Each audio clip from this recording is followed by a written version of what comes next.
Hi, I'm going to be talking about The Raid.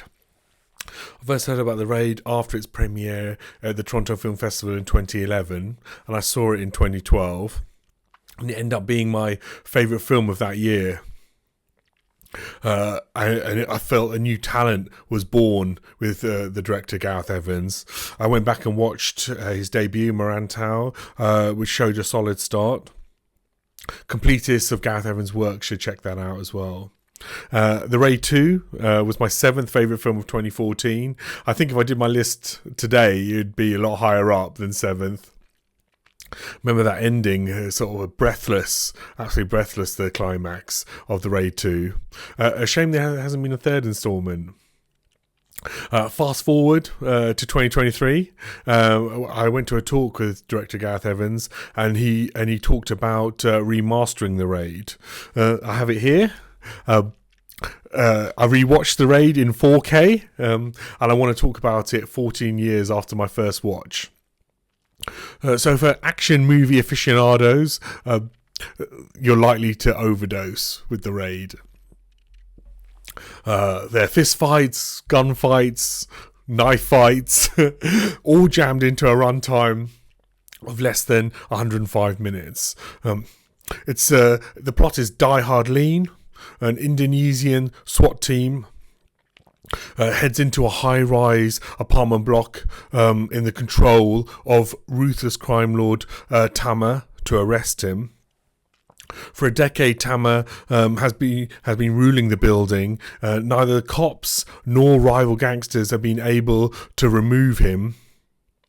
So here, a squad of newbies, uncorrupted but green, are led by a badass sergeant called Jacka, but they're accompanied by a lieutenant who quickly gives off dodgy vibes. And the stakes set out early, dread is set out early. Also, like Die Hard, The Raid has the confidence not to launch with an action sequence. Normally I want to be thrust in with action movies, but like that 80s classic, the build-up here is expert. Needless to say, things go spectacularly wrong. Pandemonium erupts. The SWAT team is overwhelmed and outmanned in unfamiliar territory. You might want an oxygen canister to hand when watching The Raid, as proceedings are both breathless and breathtaking. It is almost relentless, the film, when it gets going. We witness movie energy not often experienced, set piece to set piece to set piece. The Raid is no holds barred. It made me think of Paul Verhoeven's RoboCop. You know, The Raid is almost post-apocalyptic. The target building is mostly populated with criminals, so it's not just the crime lord in there and his henchmen. The occupants incentivized against the police by being promised permanent residence and free rent if the cops are neutralised. About 20 cops go in, and they are rapidly whittled down to 5. The real star of The Raid is resourceful rookie, a character called Rama. We witness his morning regimen, reminiscent of Jackie Chan's in Wheels on Meals. If you haven't seen that Jackie Chan comedy action movie, I put that on your list. It's brilliant. And maybe, I don't know, it's a rival for Police Story for my favourite Jackie Chan film. Anyway, back to The Raid. The Raid opens with Rama, and much of our focus of the whole film is on him.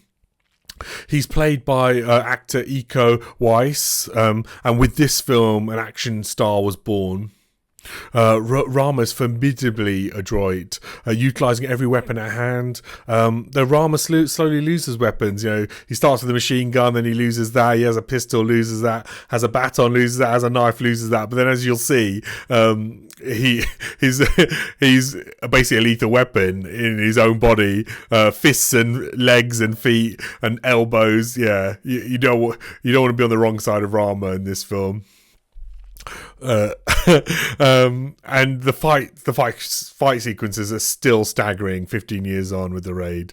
There are also cheeky moments, where the fisticuffs are so bonkers as to be funny. Jaw dropping and jaw aching. After watching, you also feel battered, exhausted. Ram has so much energy. I feel I had a workout while watching him. Characters are distinct too, not just him. They're charismatic even with minimal dialogue. Rama and Jaka are courageous, they're loyal and honourable, also with a sense of duty. Interestingly, one of the antagonists, one of the villains, a character called Mad Dog, he's a formidable lead henchman. He relishes killing, but at the same time has a unique, refreshing sense of sportsmanship as well.